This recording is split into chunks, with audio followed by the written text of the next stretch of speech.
செங்கல்பட்டு மாவட்டம் மேடவாக்கம் ஊராட்சி அலுவலகத்தில் கொரோனா தடுப்பூசி போட மக்கள் குவிந்துள்ளனர். கூடுதல் விவரங்களை செய்தியாளர் வினோத்திடம் கேட்கலாம். வினோத், மக்கள் அதிகமாக இருக்கிறார்கள் என்றால் கட்டுப்படுத்துவதற்கான நடவடிக்கைகள் எடுக்கப்படுகிறதா?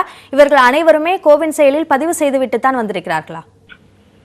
அதாவது செங்கல்பட்டு மாவட்டம் மேடவாக்கம் ஆரம்ப சுகாதார நிலையம் சார்பில் இந்த மேடவாக்கம் ஊராட்சி அலுவலகத்தில் தடுப்பூசி முகாம் நடைபெற்றது. இந்த தலைமை மருத்துவர் பிரபாவதி தலைமையில் நடைபெற்ற இந்த மருத்துவ முகாம் அதாவது முன்கள பணியாளர்களுக்காக நடைபெற்ற இந்த ஒரு தடுப்பூசி முகாம்.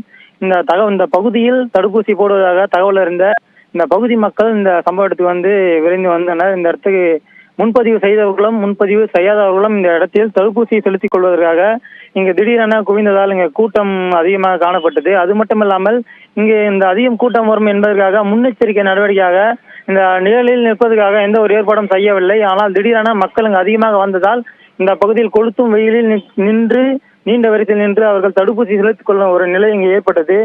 இதை பார்த்த இந்த மேடவாக்கம் ஊராட்சி செயலர் ரகுபதி என்பவர் பந்தல் அமைத்து தற்போது நாற்காலியில் போட்டு தடுப்பூசி செலுத்திக் கொண்ட வெயிலில் நின்றவர்களை தற்போது அமர வைத்துள்ளனர். இந்த பகுதியில் எதிர்பாராத அளவுக்கு திடீரென கூட்டம் தடுப்பூசி போட்டுக்கொள்ள அலைமோதியது.